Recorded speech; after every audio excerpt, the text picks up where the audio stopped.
Unmute. Where am I? Here I am. Hello, everybody. Welcome to InHouse-CON. Thank you so much for joining us today, everybody. It's going to be a little bit of a different show. We've got a sole single guest to chit chat with, and then we're trying something new this week. We are going to be sharing a video from our archives. Say that 5 times fast. So it'll be interesting. I'll explain more when we get closer to that archive video. But first, I have to thank a few people. I always do every week. We have wonderful people that help promote our show. This week, we have to thank Star Wars Autograph News, Be More Super Podcast, the Young Artist Academy, and Trek Report. All of my friends at those organizations are always blasting out on social media and letting everyone out there know about our show. And for those of you who are not tuning in live, don't worry. You're watching this on YouTube, so you're listening to me pitch YouTube, which is good. So I guess what I should do is invite you to also watch our other videos on YouTube as well. You can see all of our past shows. They're all up there. Some of them have video content that has been removed because the studios don't like copyright stuff being on YouTube. But the interviews are all there and fully intact, so that's really cool. And yeah, so there you go. I need to tell you guys, if you're watching, today it won't make too much of a difference because we only have a single guest. But again, I always tell people to watch on gallery view, because gallery view, you can see both of us talking at the same time. If you don't click on gallery view, which is in the upper right-hand side of your screen, then Zoom will decide who you get to watch. And it typically is based on whoever is talking.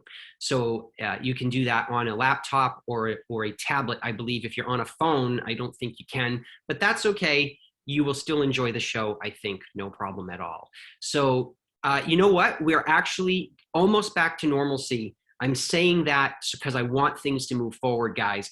Cool Waters was very happy to be on the road last weekend to our live event in Minot, North Dakota. It's an event called a MagicCon, and we just love the people there. It was so amazing. We were there with Johnny Young Bosch and Serena Vincent from the Power Rangers, and all the fans and the staff and the promoter.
Hey everybody, this is Tyler Haviger. This is Tech Guy Tyler here, coming to you. Derek is actually, he had a bit of a freak accident and he is coming back on here in just a moment. He lost his connection, so apologies for that. But Derek is working to come back and he'll be back here in just a few moments.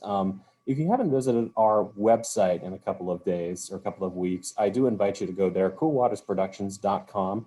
Derek is always working so hard to bring new and exciting things onto the websites from all of our favorite celebrities, anybody from Billy Dee Williams to all the Teenage Mutant Ninja Turtles and everything like that. So it is fantastic. So thank you all for visiting the website. Thank you all for making your purchases and things like that. You are all supporting this wonderful small business that is Cool Waters Productions. So thank you very much for doing that. And also, if you're not following Cool Waters Productions on social media, please do that. We're on Facebook, Twitter, and Instagram.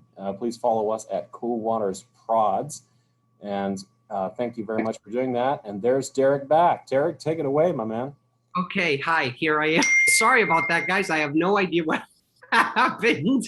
All of a sudden, my screen went blank. So I am back. I was talking about conventions being up and running, and I was going to encourage everybody to please go to your local conventions, wear your mask, be respectful of everybody. We're all there to share the love, not to get aggravated with each other, okay? So let's do that. All right, so without further ado, let's bring on our first guest. He's an author and a makeup artist, and he's a longtime friend. I think I met him on the convention circuit at least 20 years ago when we've been friends. Please welcome Spat Oktan. Hello, Spat.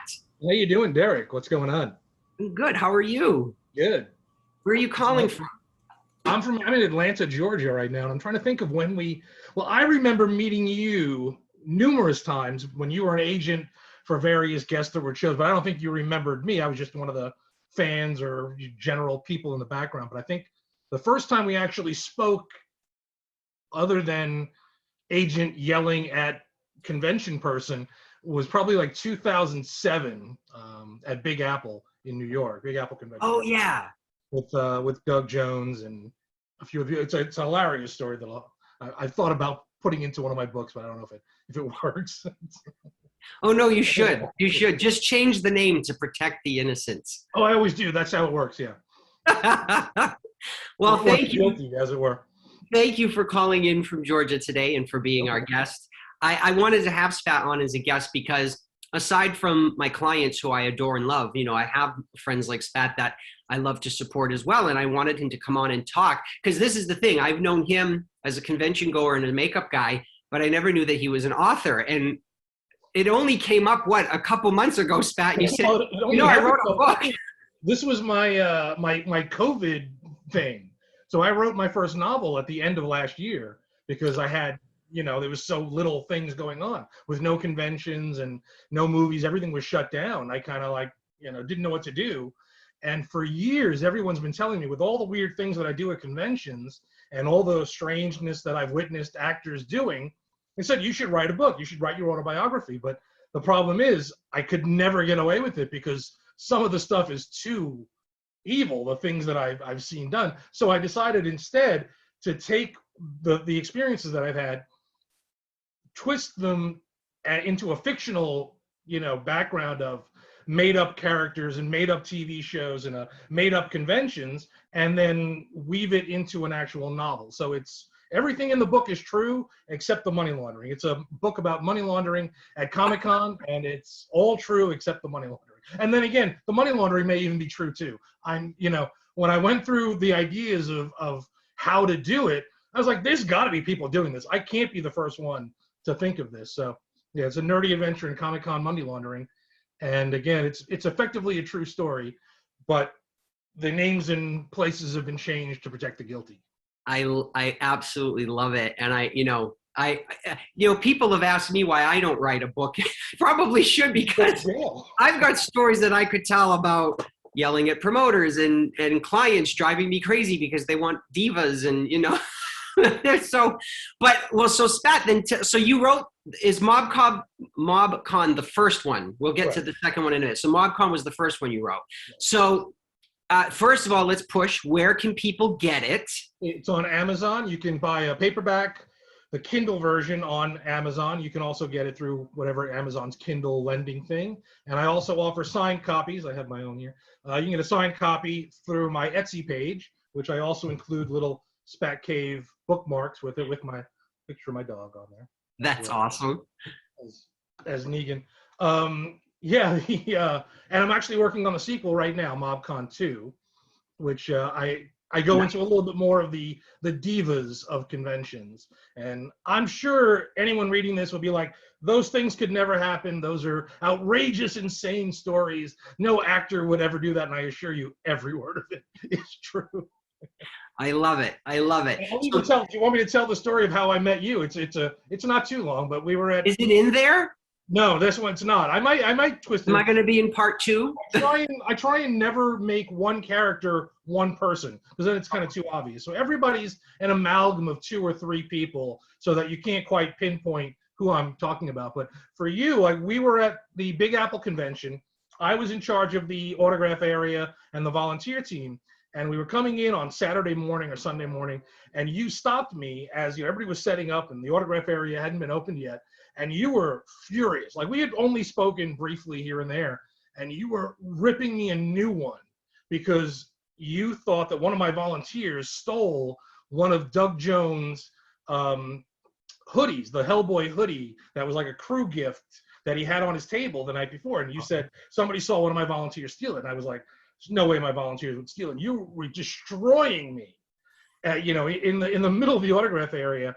And, I'm never going to bring my guests back to your show and all this thing, get you fired, all your typical Derek stuff. And while this was happening, behind you, Doug came over and he was sitting at his table, standing there. And one of my volunteers came from around the corner, and I could see him walk up to Doug Jones and say, "Oh, you left your hoodie on the table, and I didn't want it to get stolen." So he gave it back to him. And Doug came around the table, tapped you on the shoulder, whispered in your ear, you stopped, gave me a hug, and effectively we've been friends since. So that's my story. Wow. What an ass, huh? Yeah. Man. Wow. Well, I'm sorry. That's funny. I don't even remember that. And that's hilarious. Well, I'm glad that your volunteer was honest and grabbed that for Doug, because, unfortunately things do disappear every blue moon. But I've learned not to yell as much anymore. Basically, I just go to the promoter and say, it's gone and you're just going to have to pay us for it. Sure. So the yelling is pointless at this, now. But, oh, wow. Well, see, I did the same thing. You know who Froggy is, right? The photographer. I did the same thing to Froggy. I yelled at him the first time I met him. He's like one of my best friends now. You came to my wedding, the whole 9 yards. So I think that's almost everybody I've met at conventions. Especially with the actors and the agents. At first, there's a lot of butting heads, especially for agents. Like, you have a very specific job that you have to do to protect your people, to make sure they get treated the best, to get them the most money. And while the convention sometimes is not in your best interest, they're trying to make their money, and they don't really care as much about what happens to you or your guests. So there is a lot of the butting of heads. And then I think it takes a little while for the agents to realize that I'm on your side as well. Like when it's one of my shows, when I'm booking guests and I'm running the floor, I'm doing everything I can to keep you and your people as happy as possible. And it takes a while for the agents to realize that I'm not an adversary, that I'm on your side. And then after that first show, forget it. We're besties.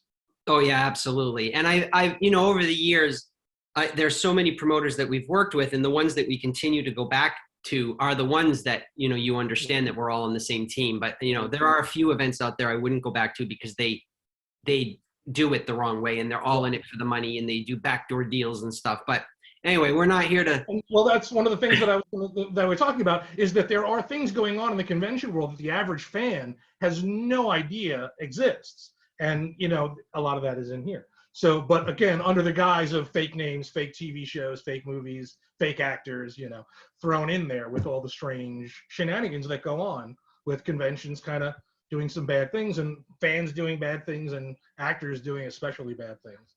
So discuss with us, when COVID hit and you decided to give this book a go and to write, first of all, is it in first person? What is it written? It's in third person. Third person. So what? On one character's observations. Okay. So tell us, as a first-time writer then, like, what was your process? What did you, break it down? Like, someone who might be listening live now or later on Facebook, they want to try to write a book. Did you scribble it on pen and paper first? Did you get on a computer? Did you do tell us, what was your writing process? So for 20 years, I've wanted to write a book, maybe even longer. I've always talked about it, always dreamed about it, always thought about it, and just never did it. And it took until COVID, sitting around doing nothing, for me to say, let me see, what do I have to do this? So I looked online, I found stuff about writing outlines and doing these breakdowns, and it just seemed too complicated for me. And I think that's what scared me all these years from doing it, was, putting this all together. So I kind of just wrote brief notes. Like, every so often I would grab my phone and I would write down an idea, just jot down, here's the concept. It was money laundering. It was it started from, what would I do if I found a bag with $1 million in it? How would I get that money into my bank account without the IRS getting me? And it broke down to, go to a Comic-Con, buy a bunch of high-end comic books and sell them online and get that money in your account. That was what I came up with. And so then that broke down into, like, money laundering becomes the mob, and then MobCon was kind of a joke, and then it kind of developed into that as I was just taking little notes. And then literally I just sat down and just started writing an idea of this is what, the first person sees as they're walking through a convention, and that's the opening of the book. And then as I started getting a little bit further in, it changed a lot from those notes. And one of these days I will, I think in MobCon 2, I'll put a little breakdown in the back of, how the process went, because the book that I wrote was very different from the notes that I took originally. Originally, the dad was going to be the bad guy, and all this other craziness was going to go on. And as I started going, that was when once I got about halfway through, then I needed to block out future paragraphs of future chapters with, this is where I need to go, this is where it needs to follow through. But in the beginning, it was just throwing stuff at a page and just going with it, just winged it, and that's how I ended up. And did you have anything like, one of most fans, what they love about Blu-rays and DVDs is they get to see all the deleted scenes. So did your book have deleted chapters that you're like, I just can't keep this in there to make the story flow? And could we maybe you could post the missing chapters on a website or something? I'm trying to wonder if I have. I never wrote them. Like I said, it was just in the notes. It was like ideas that I just didn't go with. The only thing that really changed initially, and again, this is why I have to change everything as much as possible. When I first started writing it, I have a friend named Toby Proctor, who's a voice actor for anime and does tons of other things, this weird Canadian dude that I've known for years. So I had this character in the book who's this voiceover guy, and he was going to be kind of their guru, showing the characters the behind the scenes of conventions. And I actually named him Proctor, as a little homage to my friend Toby. And then as I was writing the book, I was like, I need a bad guy. I need somebody to do something evil. And slowly Proctor became the bad guy.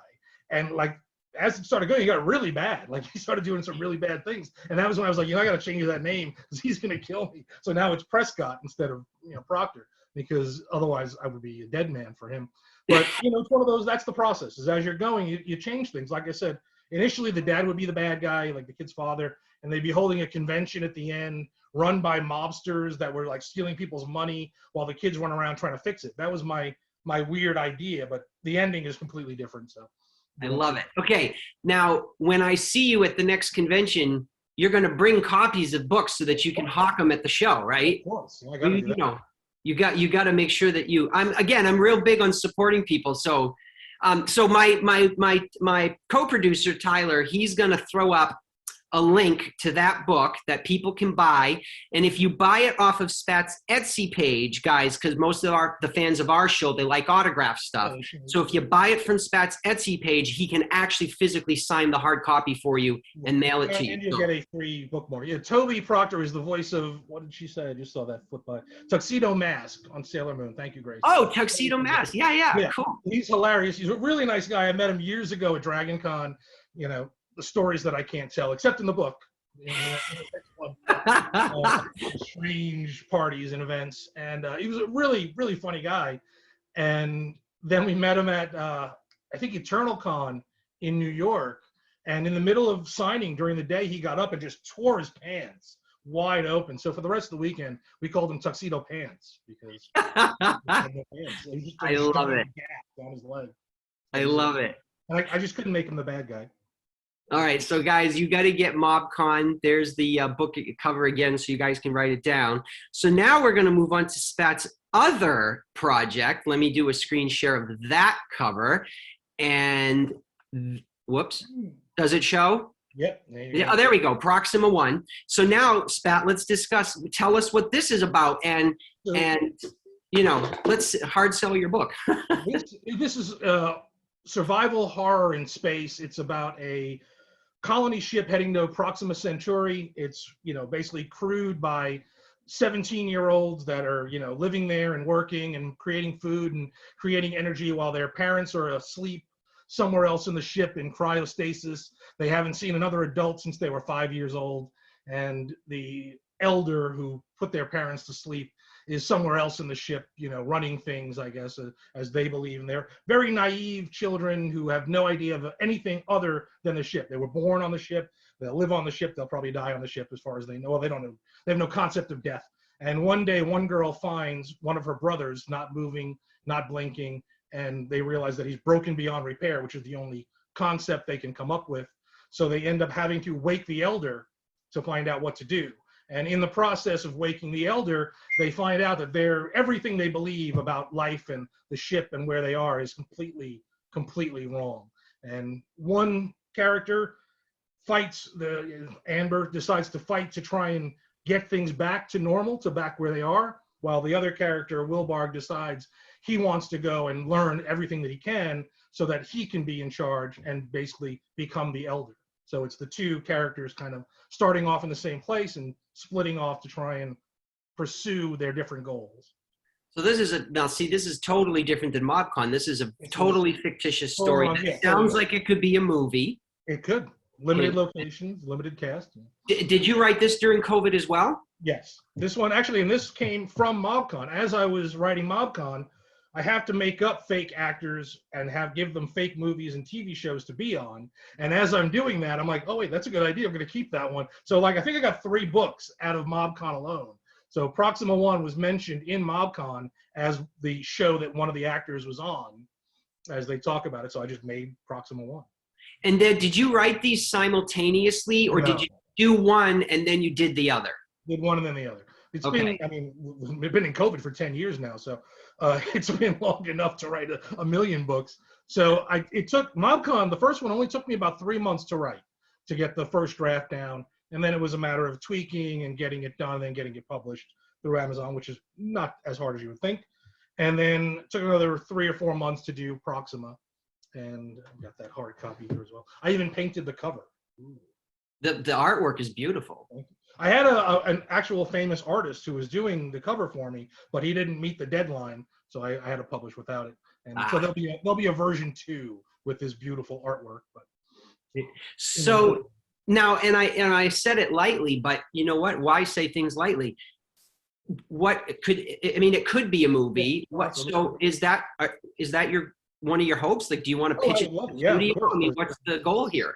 A great idea. I have a friend who's in film finance who, jokingly optioned MobCon, but then never sent me a check. So I have to go yell at him. You want me to yell at him for you? He'd be my agent. Go get that money.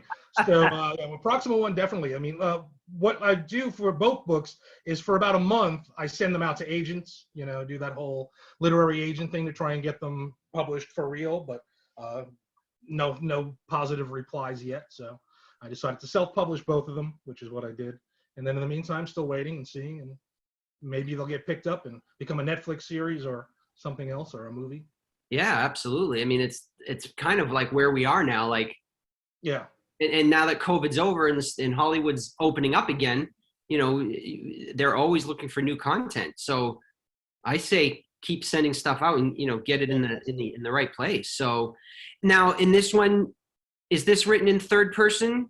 And how did you person as well? Yeah. Okay. So now tell us the writing process for yourself, since you wrote them separately, but they're 2 totally different stories.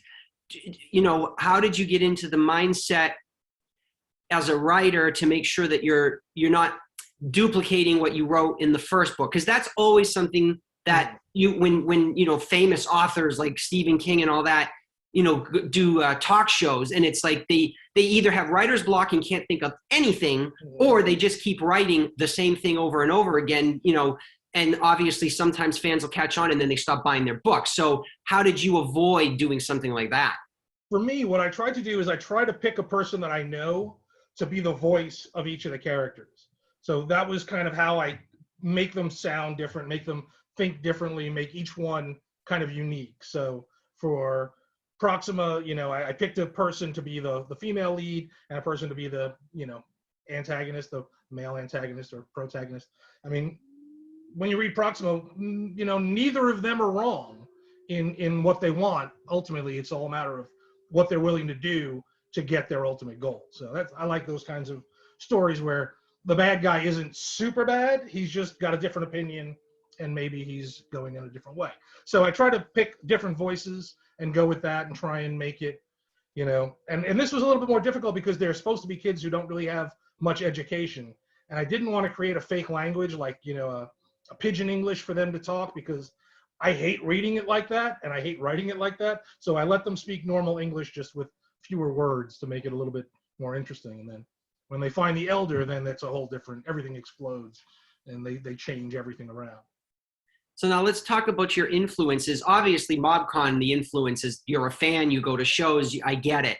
But, you know, I mean, we can see behind you, it looks like you're a fan of certain movies. So tell us about your influences growing up and now, because Proxima is, you know, it's a very aliens or, you know, all these Hollywood types of things. So tell us your influences. Well, yeah, I described Proxima 1 as Alien meets Lord of the Flies, as I think you mentioned earlier, with even a little Hunger Games in it because they're kids who were kind of, you know, kept uneducated and kept down. But for me, Star Wars was my biggest influence through anything. When I saw that movie, forget it. You know, my life as a child changed, and everything I mean, here, my Spat Cave logo is still, you know, Star Wars. Huge fan of Star Wars. Have always been. Alien and Aliens were also huge influences. Battlestar Galactica, I think there's probably even a little bit of that in here for the, you know, colony ship going long distance kind of thing. There's lots. I mean, I'm a huge sci-fi nerd. And what's weird, I you know, in my real life, I'm a special effects makeup artist, so I work on horror movies a lot. Like that's, you know, almost exclusively what I do for the most part. And oddly, I hate horror movies. I'm not a horror movie fan. I don't get into them. Everybody's always like, "Oh, what's your favorite horror movie?" I'm like, I don't know, you know, just don't watch them. And they don't understand why. I'm like, because I get grossed out at horror movies, even though I know it's all fake and I do it myself. I can watch my horror movies, you know, over and over, whatever guts and heads explode that I make, because I know exactly how I did it. And I know how they did it in the other ones as well, but I don't like watching it. I don't know why. I get squeamish. And I even have friends who are cops and medics and firefighters. They send me pictures of, you know, gross things that they find because they think that I want a reference for something to do in the future. I'm like, no, I don't want to see that. Like, I do fake things. Like, you know, our horror movies and makeup in movies is not realistic at all. We're very different. And if you go too realistic in makeup, it looks fake. Like, that's the way it works. So, Right. I'm not into horror, but I do like reading horror, which is a weird thing. I'm a huge Stephen King fan. I love reading horror, but I hate watching horror, which makes no sense either. So this has got some good horror elements, I hope. There's definitely some gruesome bits and some I'm trying to think of what's another, you know, without giving things away. Lots of weird choices and a few twists, I hope. And I think it's an enjoyable ride. I think people will like it. And, you know. I think so too. And I'm going to throw the cover back up there again. And Tyler will pop up in the room now. The links, again, same as MobCon. If you order it directly from Spat on his Etsy link, which will be in there in a second, then you can actually get a hard signed copy for your collection. Or as he said, you can go to Amazon and check it out there. So I encourage everyone to do that. So Spat, one last thing about your career that I want to talk about, and you just touched on it, is the makeup stuff that you do. And I've got a picture here that I want to share with everybody because I love this image that you sent us to share. And I'd like you to, you know, tell us a little bit about your movie background and history. So here you are. This is no longer the author. This is the makeup extraordinaire. So tell us how you got into this business and how you compete in this business, because there's so many people, you know, that do it. And who are your influences? I think I know who one of them is, but yeah. So discuss your career here, makeup. I started off as again hating horror movies and being scared to death of them until I discovered a Fangoria magazine when I was like 15 years old and saw the behind the scenes stuff in there. And we're like, okay. And then the movie FX, which was about a makeup artist involved in a murder mystery, and kind of showed some behind the scenes, even though it was kind of taken off in a different direction. It showed the makeup stuff, and I started getting into it. And at the age of about 15, my dad got remarried to a younger wife, and I would spend my time committing suicide to scare her, like on a regular basis, like a little Harold and Maude thing going on back in the day. And it's true. It's very creepy looking back now, but at the time, it was considered humorous. And every time I would show up with my throat slit or a knife in my back, she would run to call 911, and my dad would run to get a camera and take a picture. And that's how it went on. And for years, like, I did this. And she hated it, and she fell for it every single time. Like, there was never a time she assumed it was fake. And then in high school, I did makeup and did everybody's costumes for Halloween. And in college, I did a bunch of college student films. And then I forgot about it for years until somebody saw some photos I had on my website, thought they were recent, and hired me to do a zombie movie. This was probably, I think, 1999, something around there. And next thing I knew, I was doing low budget horror movies in New York. And, you know, that kind of took over my real job, and I started doing that full time. And the recent, let's see, what did I do recent? Before COVID, the last movie I did was called Reelected, which was about this group of kids that summon the zombie demon whatever things of George Washington, Abraham Lincoln, and Andrew Jackson. And it was supposed to release November of 2020. You know, Reelected, it's about elections, but because of COVID, it did not. I know it's on the film circuit now, but I haven't seen anything else. Prior to that, I did the last one I did was a sci-fi Christian film called Assassin 33 AD, which would have had this awesome part of demons coming up and killing people. They cut the whole scene. We filmed it. It was beautiful, but they didn't. They thought it was too creepy for Christians, I guess. So it's a time travel movie about people going back in time to kill Jesus and another group having to reset time to fix it. It was actually pretty interesting. It's a fun movie. The Bad Kids, well, it's supposed to be a trilogy, but the third one hasn't been done yet, which was Bad Kids Go to Hell with Ben Browder from Stargate and Fargate. Oh, yeah. And Judd Nelson was in that one as well.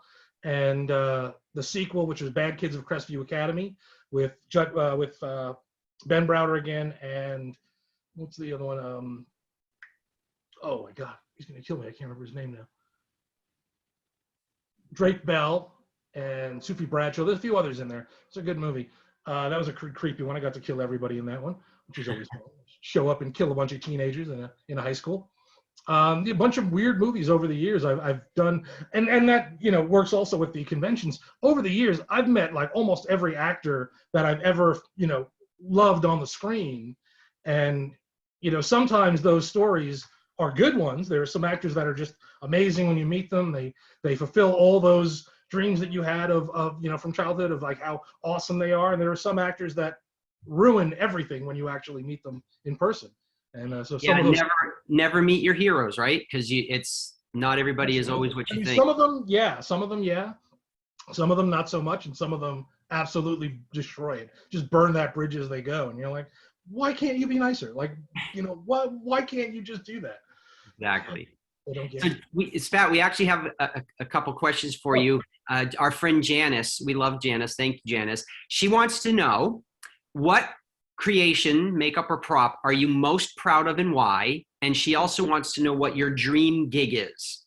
So a dream gig is obviously anything in Star Wars. I would take a day of doing like one bruise on anyone, like, you know, on a stormtrooper as they take off the helmet. That would be the dream of everything. And especially now with all the TV series, like I might have a chance, because back in the day there was nothing. I'm trying to think of what for prop making. I guess that's what's behind me. For the weirdest makeup, I don't know. There's so many weird ones that I've done over the years. I did this, you know, I can show you on my phone. It's gonna be weird though, but I did this thing for, what was it, Bad Kids of Crestview Academy. One of the kids gets, spoiler alert, gets dragged behind a car, and his arm gets kind of torn up. And the director, Ben Browder, loved it so much that, like, even though we didn't need it anymore, they made me redo it like 3 times for 3 other scenes. They kept adding, like, there's a part where he's in a body bag about to get dragged off. They wanted the body bag zipped open with his arm up just so they could see it one more time. Oh, yeah, look at that. Light on that. Wow. Neat. Yeah, it was really gruesome. So I had to keep redoing it. Oh, and Gina Gershon was in it as well. She wouldn't go near it. She was so grossed out by it. She hated it.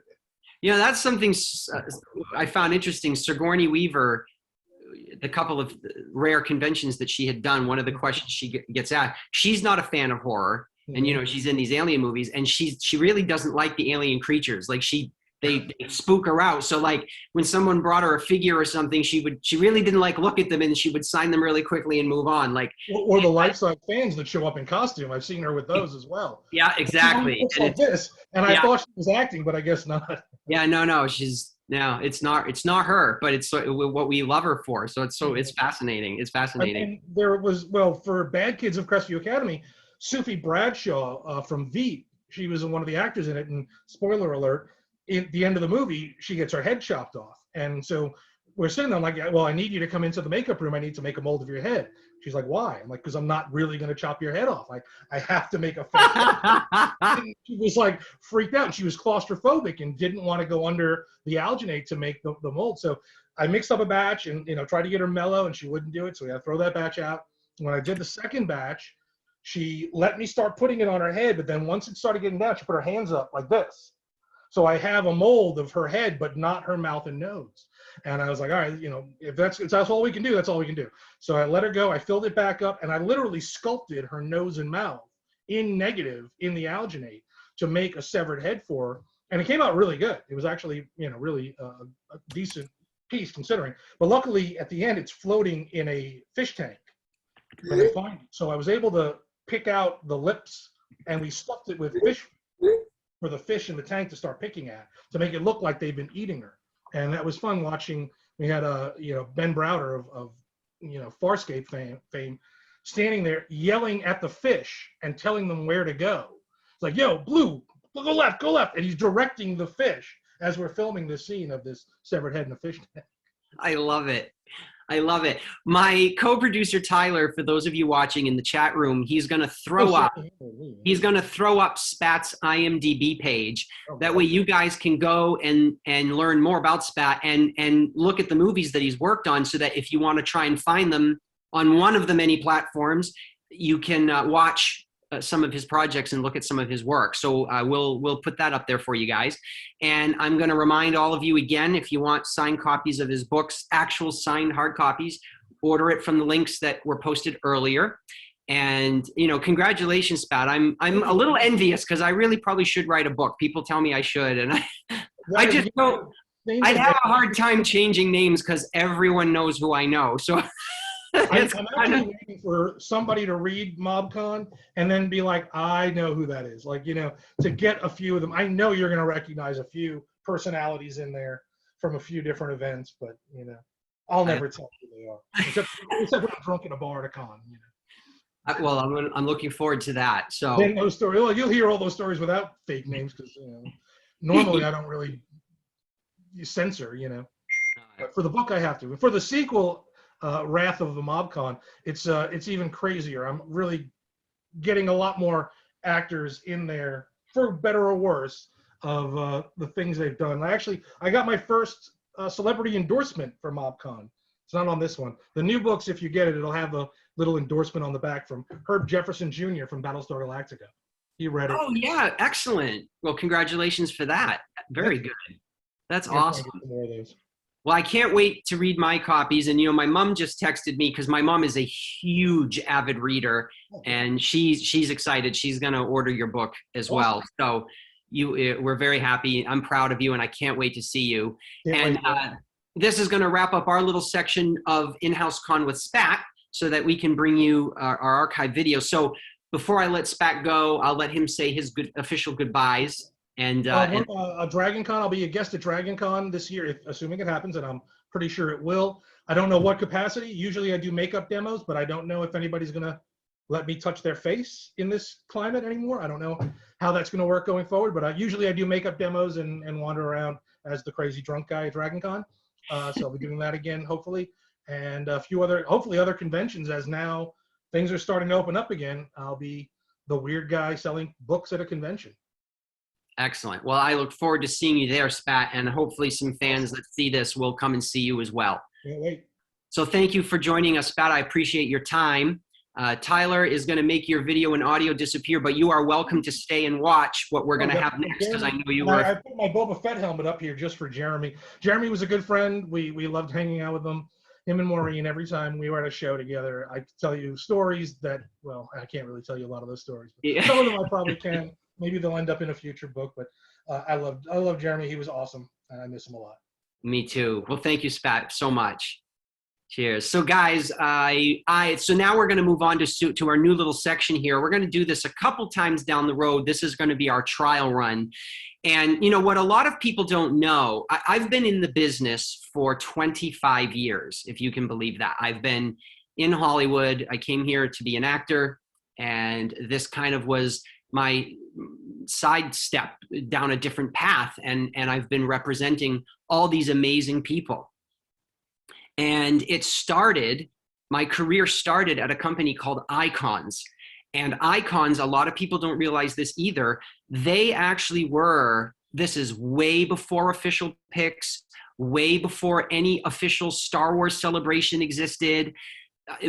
Nothing existed. Icons represented David Prowse, who was Darth Vader, Jeremy Bulloch, who played Boba Fett, Peter Mayhew, who played Chewbacca, Kenny Baker, who played R2-D2, and Warwick Davis, who played Wicket. Those 5 guys were on a tour called The Men Behind the Masks. That is how I got into this crazy business. I was hired by Icons, and I worked for all 5 of these gentlemen. And I am proud to say that I worked with them my entire career. When Icons disbanded, I went my separate way, and it was actually Billy Dee Williams that came to me directly and said, would you like to continue working with me? Because part of why I was hired for Men Behind the Masks tour was to get them more clients. So I brought them, I solicited and brought them Billy Dee Williams, Mark Hamill, and Maria de Aragon, who played Greedo. And it was when Icons closed, you know, that I went my own separate way. But I was lucky enough, you know, to have Billy ask me to continue working for him on an exclusive basis. But Peter Mayhew and Jeremy Bulloch and Kenny, they called me and said, you know, if you get any shows for us, we will be happy to do them with you, Derek. But they kind of represented themselves after that. So, you know, but you guys have all met them out on the convention circuit. You know, Jeremy was an amazing human being. I actually just spoke with his wife about a week ago. I checked in with her to see how she was doing. So I'll let you all know, you know, she does find it hard. She misses Jeremy tremendously. They were always together on the road. Every convention he went to, she was there. So she's finding it a little hard. She's a little lonely, but she is doing good. And she appreciates the well wishes that everyone sends to her and checks in with her. This picture that I'm showing you all now, this was the second to the last convention that Jeremy did with us. His actual official last convention that he did in the US with at Fanboy Expo in Knoxville with us. And, you know, but this I thought was interesting because they asked if Jeremy would do a Boba Fett, you know, dress up as the Boba Fett character. And we actually were having people take pictures with him with the helmet on and the helmet off. So people got 2 versions of this picture, which was really cool. Anyway, that was a long story to get to something else. So after being in this business for 25 years, I decided to do a live broadcast, just like we do now with InHouse-CON. And it was called Cool Waters Live. And we interviewed our clients, just like we do now. We were like the original podcast. I was doing it before anyone else did it, guys. I mean, there were people doing it, but not the way it is today. Everybody has a podcast. Everybody has a virtual event. When I did Cool Waters Live, I did it with I had an editor friend here in town and an actress friend, Sheila Mai Jo. She was my co-host. And we did 18 or 19 episodes, and it was fun. And it was live. We did it on Wednesday nights. People could watch us live. The only thing we couldn't do, like we do with this event, guys, is we couldn't ask live questions, which that was a little bit different. But we recorded all of our videos from back then. And that's what I'm going to show you guys today. I was honored enough to have Jeremy be a guest on our show. We brought him to Star Wars Weekends in Florida. And while we were there, I went to his hotel room and recorded this video, which we showed live on the air, you know, ages and ages and ages ago. So what I'm going to show you is that video. And I advertised this that I was going to do like live commentary for it, but I'm not going to do that, guys, because I think it'll take away from your enjoyment. I am going to let the video play, and when it's over, I'll be back to say my final goodbyes to you guys and to just wrap up. I might even share some thoughts that the video will spark from me. But again, anyway, Derek, shut up. Let's get to the video, right? That's what you're all thinking. So without further ado, from the archives, let's watch this rare, only seen once ever, video interview with Jeremy Bulloch. Here we go.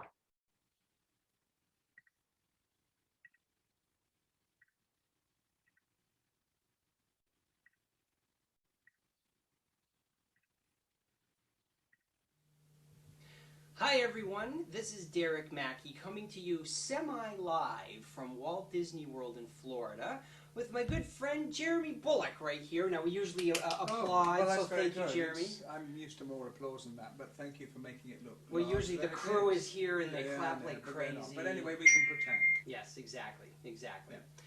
Now you'll have to forgive everybody out there. I look atrocious. We just That's true.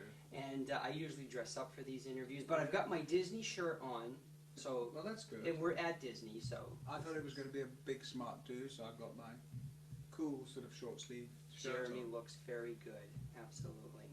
Now we are here in Jeremy's hotel room at Disney World in Florida because we are here for the Star Wars weekends. This is actually the third weekend that we're here, and you're actually hosting this year. So before we get into normal questions, just tell us what that's like. Well, it's much more than you think it's going to be. You think, well, I'm hosting, I'll be doing exactly what I've done before as a guest. But you suddenly say, oh, Jeremy, there's a little bit here we'd like to do. Could you put that into the bit when you're, oh, yes, yeah, that's fine. And it's much more than you think it's going to be. But I've enjoyed it immensely. We're into the third week, and I'm in the full swing of it now. The different situations that people are talking about their career and talking about what they're doing and how difficult it was, but you know, geared up. This is Star Wars, the 30th anniversary of the Empire Strikes Back. And a lot of knowledgeable people out in the audience who are saying, oh, I've got a question, so that gets fed to me. But it's helter-skelter, and the amount of people over the weekends has been amazing. I can imagine, especially with the 30th anniversary. I'm sure, absolutely. What's the matter? It's outside. That's our camera person. We'll have to forgive. It's the water thing outside. Oh, it's the wood. Yeah, whatever happens, there's always some sort of noise. This is the excitement of not doing this in studio the way we usually do. This is the first time we've done this on-site thing. So I think it's good because it's rather like being when I was a young cadet. You'd go and stay in a different place, stay in another place, stay in. Everything was different. But you learnt from the march from here to there to there. And this is again, you've had a long march from Los Angeles. yes. And, I've been here now almost 3 weeks. And we're really relaxed. Maureen and I are just going, isn't it lovely to be able to get up, have a swim? But then you have to do what you're here for. Right. Is to host the whole Star Wars weekend. You get a couple days. Tuesday, No, Wednesday you off? get Tuesday, Wednesday, and Monday, Tuesday, Wednesday. Oh, okay.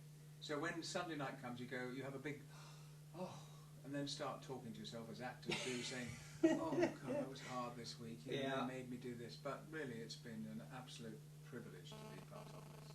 Well, it's going to be fantastic, and we'll actually be bringing the camera around this weekend. I know for sure Billy Dee Williams is here because that's why we're here, and then I think Ray Park is also Ray here. Park is here as well. So And two very huge important names. guests. Yes, I mean, huge yes. names. Billy Dee, charismatic actor, has done everything. Yeah. Everything. He's an icon. Well, he is. People say, hey, Jeremy, you play Boba Fett, you're an icon. No, Boba Fett is, not me. Right. Different with Billy Dee, he is an icon. Exactly. And there'll be some good questions and answers, with I him think when we have a so. talk. Yeah. So those will be. If you guys missed the weekends, I'm sure it'll all be online and stuff. But we're gonna have stuff to show you as well. But now we only have a short amount of time with Jeremy, and obviously all of the fans who watch the show want us to ask you questions. We always start off, unlike normal talk shows or Q&As at conventions, we don't focus just on Star Wars. Now, obviously, we have Boba Fett here, and that is it's slightly overdone. your big. Well, I know, and I love this Pete as Bad Pete as Boba Bad Fett. Fett is Boba Fett. Well, Action figures. the thing hilarious. is, maybe if I was here for 6 months eating the wonderful food they have, You'd look I like could that. look like this. But at the moment, that's a little unfair. But I think it's great. I had to buy it while I'm. Oh, absolutely. And in the the wonderful area when people come out of the ride, the Star Tours ride, they go straight into the merchandise store. Yeah. And there's all this. Do they have a lot of these? Why? You think you're getting Well, you know what I think I'm going to do? Because we do the contest. I told you about the contest we're going to do for a fan to win something. Yeah. Now, normally we give away signed 8x10s, right? Well, we don't have 8x10s. We're not prep. I'm thinking what we should do is if someone wins, we'll buy this, we'll come see you over the weekend, you sign it, we'll ship this to the winner. That is a really good idea. I think so. We're in the third week out of 4. The shop is amazing. Mm-hmm. There are different places and stuff is being going off the shelves. I mean, Well, it's Boba well, Fett here's stuff. what we'll do. If it's sold out, we'll find something else from the weekends, and Yeah, that's what we we'll will. get Jeremy to sign for the No, winner. it'll be a pleasure. But we'll do the contest after. First, okay, so as I was explaining, we like to learn a little bit about you, Jeremy, Yeah. the actor, the man, the person, not the Boba Fett and all the other characters. But so we have some general questions that we like to ask. Okay. We'll get to know you, and the fans are used to these questions. We have to start mixing them up eventually. Okay. But here we go. Right. If you could have living or dead, who would it be? Great question. Wonderful one to start with. I don't know. Do you know? I think my wife. That is After the most 40 unique years, answer. 40 years being married, I still like to sit quietly and have a dinner with her. Dinner at home with the wife and a bottle of wine. No, maybe not at home, maybe out. Oh, But anywhere. Maureen is a wonderful cook. And I think that's it. It would be, I'd say that, but then there are lots of people. You could say, oh, it'd be wonderful, Pamela Anderson, having a meal with Pamela Anderson. And I certainly wouldn't be looking at the aperitif that I've had with them. But no, really, I think it is. It's so long being married, and I think sometimes you need to be quiet after all this hustle and bustle. Sitting down, glass of wine, really good meal. That'll be with Maureen. I love it. Okay, now that just gives me another new question that no one's ever heard of. Your question. You're a fan of wine, so what would you and Maureen be having at your dinner? What wine would you be having? I would be having a very good Merlot or a Côte Rôtie from France, which is magnificent. But then a Côte Rôtie would favour what I would be eating, which would be a beautiful steak. Can I come? Because I'm with the Merlot and the steak right there. Well, or game, a gamey meal, a fowl, pheasant, something like that. The Côte Rôtie, delicious, from France. Côte Rôtie. Côte Rôtie. You're going to need to email me that. I'm going to get some. And you'll have to be able to pronounce it properly. Yes. Côte Rôtie. Côte Rôtie. Very good. There you go. One lesson. One lesson down. Okay. Aside from acting, Yeah. and aside from being Boba Fett, what would you like to be remembered for? I think I'd like to be remembered for proving a lot of people wrong. Way back, you said, well, with a name like Jeremy Bullock, you'll never be an actor. It's just, and that was a director telling me when I was 14. I said, oh, well, I'm proud of my name because it's Scottish, Bulloch, B-U-L-L-O-C-H, so it's Bulloch. I'd love to meet Sandra Bullock because her name is spelt slightly different from mine. It's K rather than H. Right. But I'd like to be remembered for sticking up for a lot of things, a lot of people, to have done everything. I mean, it sounds funny. If it all ends tomorrow, if I don't ever work again, I've done every single media from radio, musical, television, film, theatre, everything. And I think I've been extremely lucky. And Boba Fett has helped enormously. Right in the sort of middle, I was 32, 33 when I did the films. And I thought, this is great fun. I was in the theatre as well. And I was very busy working. And now later, because of course you cannot go on playing policeman. I mean, that's gone. I can't be a pilot anymore. So the parts get less. But still there's fire in my belly and I still want to keep working. Because the profession gives you up. You don't give it up. Right. So suddenly someone will say, or I will say, I don't think I can learn this anymore. I don't think I can. I don't know the lines. What shall I do? And that's the time to say no. But the lovely thing is with the Star Wars, all these different events, you can get up on stage, chat to people, and be quite relaxed, calm. I just think I've had a terrific career. It's been really good. So, Well, what's in your heart as your favorite? Would it be the stage? Would it be film? Or would it be TV? it has to be stage because I'm finding out now after a couple of weeks here, you're out there live. So And you you can do it. And I you- suddenly thought, crikey, can I do it? Yes, you can do it. But getting out there, say, ladies and gentlemen, welcome to, and that's it. You're on there. Right. And if you can't deliver, if he doesn't, if they think, oh, get him off, what is he doing? That's the time to get off the stage. And I think the lovely thing is about theatre, it's live and every audience is different. Yeah. Every single audience, someone will come in and go, and have been working at the office, they're meeting their wives at Friday evening, and in the first 10 minutes of the play, they're nodding, they're going like this. So it shouldn't happen. The play, suddenly there's an injection of pace. It's wrong for the play, but that injection of pace suddenly makes people say, oh, and he's a bit thin. So he's listening. And this is a man who's worked all day, met his wife in London, still got the business suit on, and he's got, well, we've got to see the, oh, have we really got to go and see the play, dear? It's really, I don't know, I'm not interested, but anyway. So if you can attract that attention, someone who's really tired up, then you're doing That's a brilliant, good yeah. job. And it's good. I feel when I've done stage stuff, I like stage a lot too, or live stuff. Like when we do this live, like it's you have this. If you make a mistake, you keep moving. So it gives you this energy inside that just. It's so if you're doing film, you can yell cut and who cares? Yeah, but there's a lot of in like the presentation you have of different things that I used to do. Presenting here, I mean the first week here, I'm not a nervous person, but I was that first week. I thought, what if I make a mistake? Which I've done, but people go with you and they think, well, we're at Disney World, this is fine. And then suddenly you get into the swing of it and just relax with it, and it's been enormous fun. But theatre is for me number one. Okay, theatre is number one. All right, now, if you had to choose for a pet between these two animals that I'm about to say, which would it be and why? You have to explain why. Okay. So you can choose either a crocodile or a platypus. Crocodile. Okay, crocodile, and why? Well, because, come on, we're taking over their, especially in Florida, we're taking over their terrain. Respect me or your arm will come off. And I think it's their place. Swamplands, let them live peacefully. Don't keep catching them and doing entertainment. Right. No, a big crocodile. I love platypuses because they're sort of platypusy. Right. But if you go with a crocodile, if you could only have one. Yeah. Plus, the crocodile would probably eat the platypus anyway. So if you had both, and then they'd probably eat me as well. Yeah. That's it. Yeah. But I would actually, I would have a crocodile in my house as long as I could be. Like in some armor. If I was in armor, so you could come over and pet it. I could do it. That'd be fine. That's fine. We went.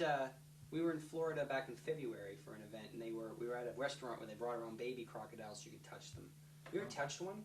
Yes, I have. They're quite fascinating. I have to say, in Australia, Maureen did, but I wouldn't because they taped up the mouth. Yeah, same thing. Yeah. So it wouldn't. But still very intimidating because the teeth are sticking out. Yes. And Maureen was quite fine about it, and she picked it up and said, "Oh, isn't it lovely?" And I've got a picture of it. I said, "Oh, isn't it sweet?" I said, "No, it's not. Sorry, no. I'm not getting anywhere near it." But as they get older, I respect their place. This is where they live. Right. Don't interrupt. This is part of the reason I don't swim in the ocean because there's too many things out there. There aren't crocodiles in the ocean. No, but sharks and other creatures that we're in their way, really. Yes. So if they could just sort of, a great white could go past you and say, "Derek, you got 5 minutes." Yeah. Out. Oh, yeah, okay. If they could do that, if they could, sure. But they don't. Do they? No, they just see me and it's lunchtime or dinner with a little bit of that wine you said.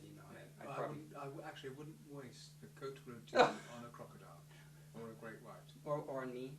No. No. Okay. No, it has to be very special. Okay. All right. Now we've got questions. We're on everything. We're on Twitter. We've got our own website. We're on Facebook. All 9 yards. And of course, we shot out emails to everyone who watches, letting them know that we'd be chatting with you. So we've got some fan questions that have come in. So I'd like to ask a couple of these. So we have here, Jeremy played the semi-regular character of Edward of InHouse-CON. Wickham. Sorry, I'm going to bring it a little closer. I can't see that far. Yeah. Edward of Wickham in Robin of Sherwood. I just wanted to know if that was a one-off part that became a regular, or if it grew as a result from your performance. That's a very good question. Originally, I actually wrote a letter. It's the first time I've ever done as an actor, saying, "I understand you're doing a Robin of Sherwood series. I'd love to be considered as one of the merry men, because I ride a horse well. I can fence. I can do that." And the casting director, who I knew but I would normally never write to her. She said, Jeremy, thank you so much for your letter, but you're too old. This is a young group of 20 odd. I thought, oh, well, never mind. Anyway, a year goes by, and they did the series, and then suddenly, the beginning of the following year, a script landed on the carpet door. And I thought, oh, it's a script. And he said, dear Jeremy, you know, we spoke last year. I think this one-off part will be great for you, playing Edward of Wickham. Well, that part then led to doing another episode later, and as it was going, different episodes. I don't think because of the performance. I just thought he was a strong character, and he was the leader of the village people. And then you go, YMCA, but he was the leader of the village people, and he was quite religious. Right. And so they thought that it'd be nice to have him, Edward of Wickham, in control. And so I did 2 seasons of that. And I, you know, Now really that's, enjoyed it. is that the picture you showed us with the goat? Milking the goat. So yes. we're going to throw that up on screen as we're talking. We'll get it Yeah. in. So there's that picture of you milking Milking the the goat. goat, and they said, well, they were doing some shots, and they said, standing there with an axe on my shoulder, and then milking the goat, and 2 minutes later that goat kicked me, would kill me like that. And you were going, and I kept, you know, being a trooper, proper actor, it was hurting like mad, and I was just, you know, trying to milk the goat, but I kept grimacing. But You could have milked the goat a little harder to pay it back, but no, it might have kicked you harder. It would kick you harder.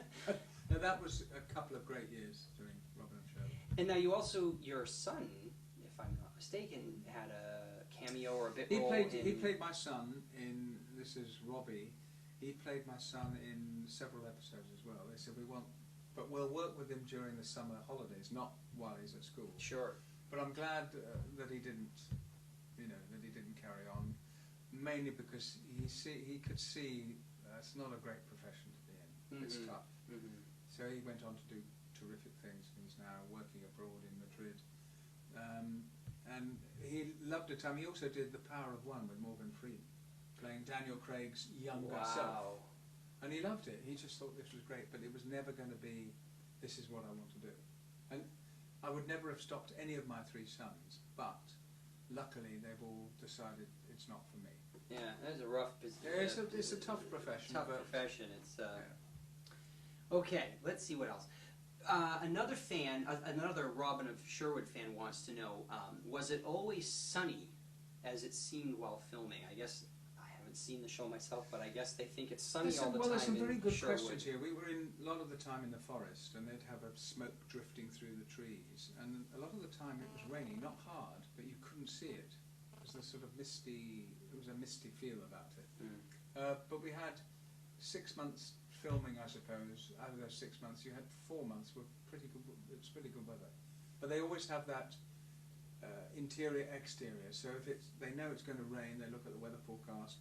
Stand by. There it is on your call sheet. Stand by, Jeremy, so and so, so and so.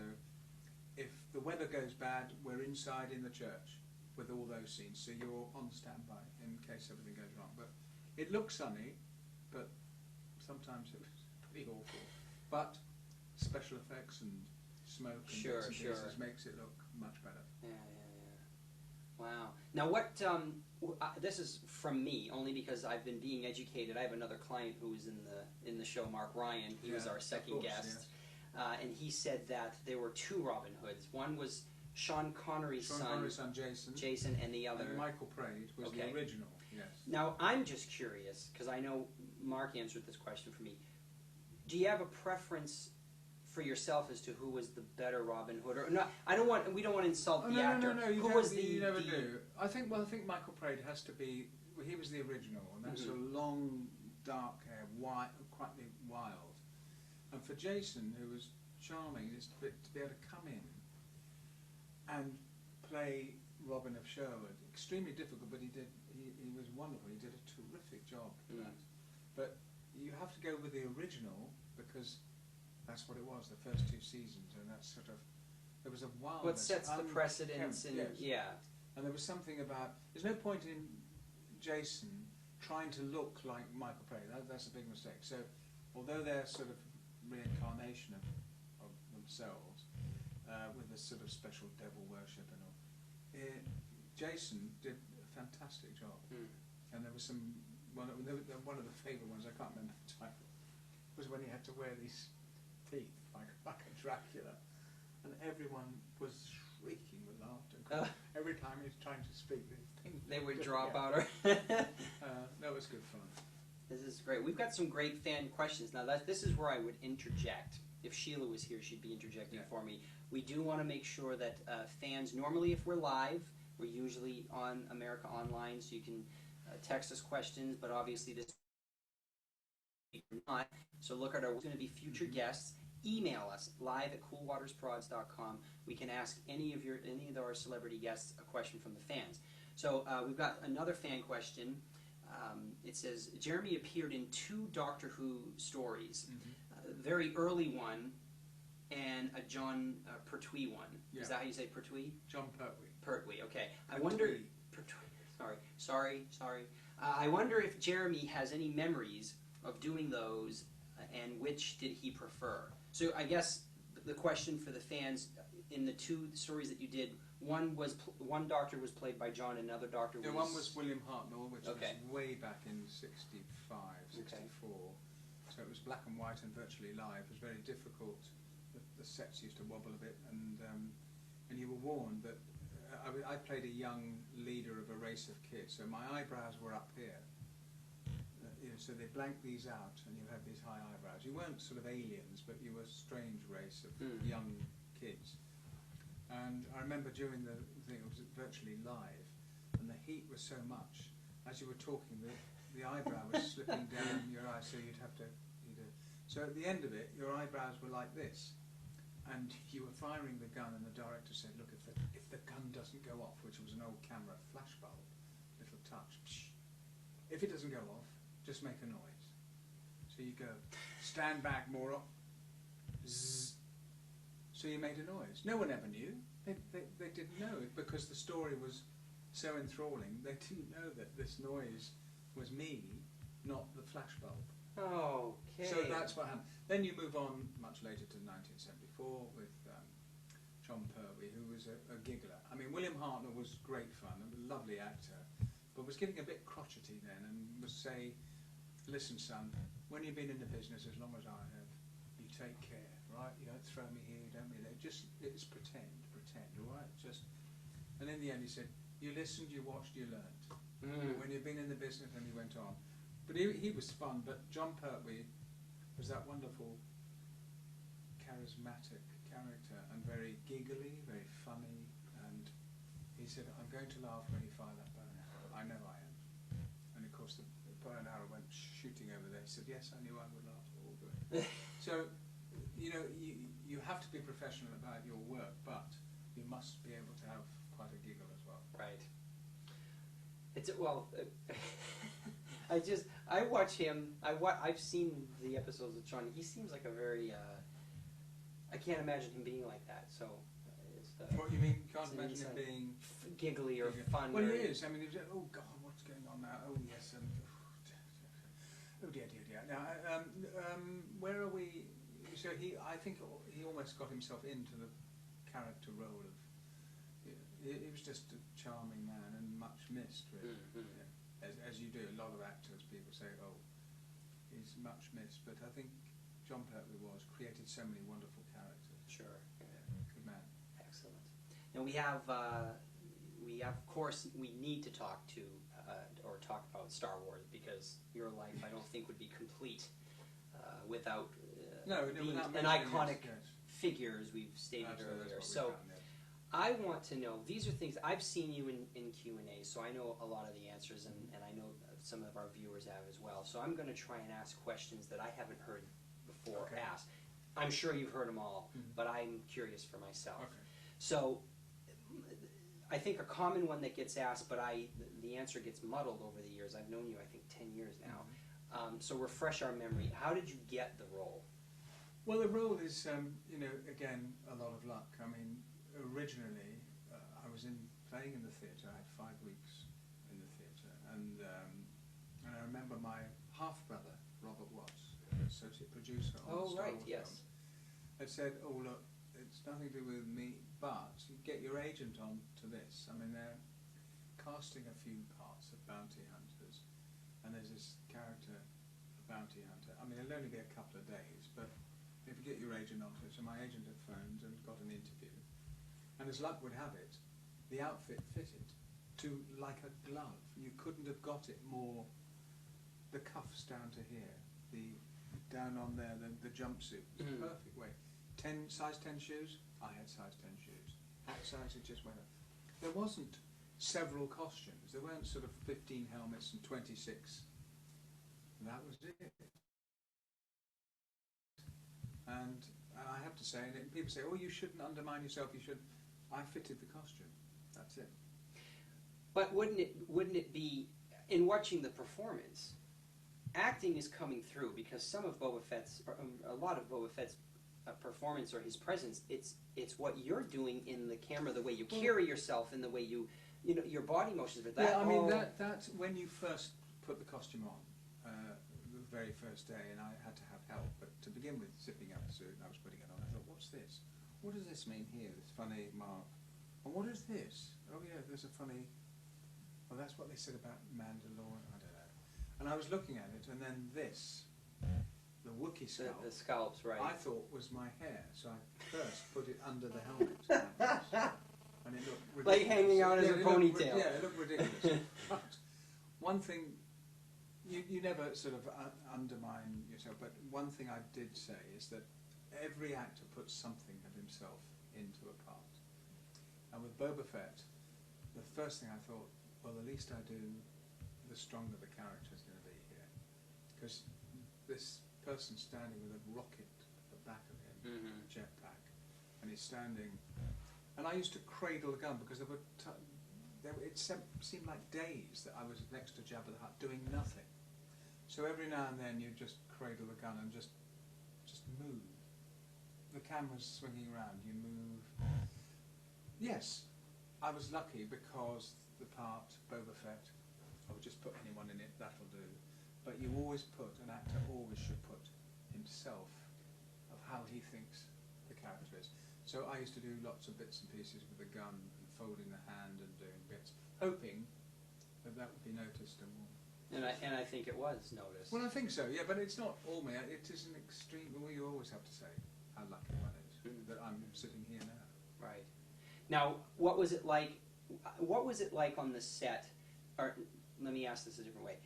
You did two films, Empire Strikes Back, Return of the Jedi. Obviously, Empire tends to be the fan favorite, directed by Irvin Kershner. Yes. And then you have, of course, Return of the Jedi, directed by Richard Marquand. And there, of course, George was on hand a lot more for Jedi than he was for Empire. As an actor on set, what was the feel like on set? What was the differences? Well, I think there were not huge differences of the two, Return of the Jedi and Empire Strikes Back. I think Empire Strikes Back is the better film. I think it had everything in it: humour, new characters, this, and Boba Fett was in it. But it had lots of it, and Irvin Kershner, well, Kersh as we called him, huge fun. And there is actually a photograph that I've only just recently seen, black and white one. I've got a beard because I've just finished a comedy series, and I still had to have the beard in case any they had to shots go back, do. okay.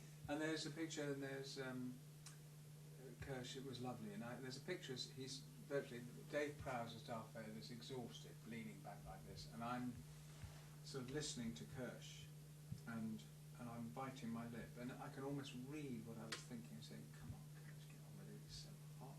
Just give us the note, and I'll do it." You know, that's how I felt it was. But he's a magnificent director. Oh, he is. He's brilliant. Fabulous. Absolutely. You know, he's being honored by have you heard of the Saturn Awards? It's Yes, I basically have, the Oscars of Yes. sci-fi and horror. Yes. He's receiving, due to a nomination or a petition that I did this year, he's wonderful. being nominated for a Lifetime Achievement Award. Brilliant. Which is Well, he fantastic. deserved it. Yeah. Absolutely. So we're going to have to get, we'll post all the information on the website for the Saturn Awards so you all That's can going to be, find out. that's spot on. He deserves it. He Really does, absolutely. And I think I've got time for one more question Okay. before we move into our trivia game, which is where we get to give something away. So, and we'll have to make it a Star Wars question. I wouldn't want to upset everybody. And again, it's going to come back to me wanting to know something.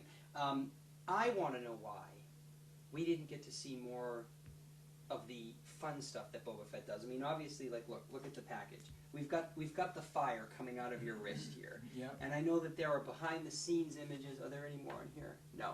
I mean, there are behind-the-scenes images where the only thing we got to see was the rope, and then Han Solo accidentally hit the backpack and flew, but we never get to see you fly. In the newer movies, we got to see Jango Fett do all these cool things. Well, I think with What with happened? That, well, I think with that, the technology today can see Jango Fett suddenly flying at a great rate, and there with Boba Fett, he's on a pulley just to start. Sure. That. So you didn't have the technology there, but there's so many. There are the knee darts, which you never really see in the film. I had no The idea. flamethrower, which is sort of shown here, and he's doing this. I think they tested it and realised it was far too dangerous to see that. You might have people going out practicing it. Right, Say, right. Well, this is cool. And then they torch like Mark Hamill or something. Yes. But I mean, so they didn't really go through with that. I mean, they had the grappling hook, they had this and that. But I always loved the question when people said, "How did you fly with a jetpack?" I said, "Well, with extremely burnt legs." Because if you just go, Right. "Here we go," flames of torture. That's true. But it has to be make believe, and Boba Fett, I think it's the only part I've ever been masked for, and it's the smallest part I've ever played. But it's the Here we biggest are. part you're known Yes. for. Here we are And 30 years around later. the world. Who could be knowing that this was going to happen? Unbelievable. All right. Amazing. Now, let's play a game. So here is the part where we give something away. Now, normally in studio, I'm sorry to the fans out there, it's not going to be as fun and exciting because Sheila's not here and we didn't have You don't have we're traveling, so we don't have these cool games. So we're doing a very simple trivia contest. Okay. Okay. Now the way it's going to work is we're theming it since we are at Disney World, Florida. We've decided to theme the Disney the trivia question to Disney. .com. No. Disney knowledge or whatever. So basically, Jeremy, we're going to test your Disney knowledge. I can speak English at some point. I can keep up with myself. No, if you can. So if any Disney people are watching this, like executives, and you get too many of these wrong, you may not be asked to come back. Okay, well, let's see. So the way it works, Jeremy, is you're going to play for a fan. We have 7 questions. Okay. You've got to get 5. 4. 4. Well, because you got to get more right than wrong. Okay. Here's the thing: if you get all 7 wrong, they don't get the autograph. Let's put it that way. Look, I'm sorry. Okay. This is unfair. So here we go. Here we go. Okay, all right. All right. Question 1. You'll get this one. Oh. Which is bigger, the Magic Kingdom here in Florida or the Magic Kingdom in California? Well, the one in Florida. Score! Okay, so we've got a viewer out there who is winning, and I'm sorry I can't announce the. We have the winners up ahead of time, but the you names, don't know, yeah. but I didn't have it with us, so it'll be announced at the end of this when we're live in studio with the name being. Sheila gets to announce the winner. Okay, so far Well done. our viewer is winning. Okay, question 2. This is a toughie. What year did Epcot Center open? I think it is 1983. 4. Oh, he's so close. 1982. Well, I know that because I was in Florida in 1982, but it hadn't quite been finished, so no one told me that. Ah. So that's an unfair question because Well, I said all 83. right. Well, we've got a few more to go, Oh, so okay. don't worry. If we have to, we'll count it. Okay. Let's see how badly you do. All right, the next one. Covering more than 500 acres, which Disney World is the largest theme park? And this would be here in Florida. So Yeah, we okay. have Epcot Center, Animal Kingdom, Magic Kingdom, and the Hollywood Studios. Which of them is bigger? Which park is bigger? It covers I would- 500 acres. That's a 500 hint, acres. I think. Okay, 500 acres. Then it probably would be Animal Kingdom. You got it. Exactly. Has to be, And they would yeah. need all of that space because at the Animal The animals, Kingdom, yes. they have live animals. It's like a safari. Yeah. Excellent. So see, you got 2, you got 2, you got 2. Okay, moving on. What is this? Wow, what's with all the size questions? What is the tallest structure at Disney's Magic Kingdom? Well, it is the castle itself. Exactly. Exactly. What's the name of the castle? That's a very good question, but it's called different things all the time. Every park is different. The park here, it's Cinderella's castle. I believe in California, it's Sleeping Beauty's castle. Yeah, that's why it's a trick question. But that wasn't part of the question. You actually got it right. I was just curious if you knew. So you've got, what are we, two or three? Three. You're almost going to win. Okay. Three. Which 1946 Disney was the movie, sorry. Which 1946 Disney movie was the inspiration for Splash Mountain? Been on Splash Mountain? No, I've never been on it. Because you'd know the answer because the characters are in Splash Mountain. Yeah, no, I don't know. I mean, the one I know is Snow White and the Seven Dwarfs, but that's 1936. Here, I'll give you a hint. Yeah. This particular Disney movie has never been released on video or DVD because of its political implications. It's not quite PC as we put it here in America. Politically correct. Gosh. Can I have any other clues? With some of the characters, there's a rabbit, Brer Rabbit. Winnie the Pooh. Have you ever heard of Zippity Doo Dah? Oh, Zippity Day. That song is in this movie. Can't give you any more hints. Gosh. We've got to make it that we don't always let the viewers win. Would you like to come back? Think it over. Mull it over. Yeah. Okay. The Living Seas Pavilion at Epcot Center was renamed in honor of what beloved Disney character? Oh, it has to be Mickey Mouse. No. Think about it now. Oh. The Living Seas. Oh, the Living Seas. Ocean. Sorry. It's a newer movie. Pixar was involved. The Mermaid? No. I'm sorry, you got that one completely wrong. I can't give you that many hints. No. Nemo. Oh, Nemo. I should have known that. Okay, it's okay. Oh, look, we've got a true or false one now. Okay. We've got 3 right so far, so we only need one more. Yeah, okay. And I'm really helping you out there to win this autograph. True or false? Mission Space, the Mission Space thrill ride at Epcot, Yes. is so realistic that motion sickness bags are provided in case of an emergency. That is true. You got it! See, you've won. I You've went won. on it. You did. I went on it. That's my favorite some years ride. Ago. I can't anymore. It's my Not favorite now. ride. It is fantastic, but it's My favorite ride. a sudden drop. Well, look, the fan one. We're gonna get one of these at the theme park tomorrow. We're gonna see you over the weekend. Sign. You'll sign it. We'll Yeah, send absolutely. it to the fan. So And you did win. you Oh, did. the answer to that question for the movie. It's Yes. Song of the South. Song of the See, South. I I wouldn't have known that. Something I to wouldn't. remember for next time. But Yeah. you did win. Congratulations. So Jeremy, what we usually do at this point in the show, we ask every guest that we have on if there's anything in particular that they would like to address directly to our viewing audience, for whatever it is, a thank you, whatever. You can take 30 seconds and do that now. Well, first of all, I'd like to thank you for listening in on this and watching, of course. We're in possibly the best place to be having all these questions and Q&A, etc. Here we are at Florida Disney World. I've been here nearly 3 weeks. You do feel very bouncy and young, and everyone's saying, "Have a nice day." I mean, that won't happen when I get back to England. It'll be saying, "Mr. Bullock, you're behind with your rent." So here you can wait for a while, and people are being fantastic, and it's a great place for families to come. And in fact, my eldest son and his 4 daughters and his wife will be going to Paris Disney, not here, but Paris Disney.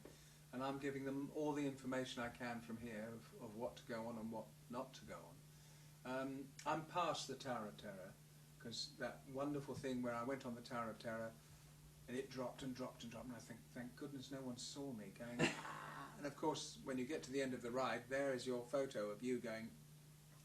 So really, try and hide that, pretend you enjoy it.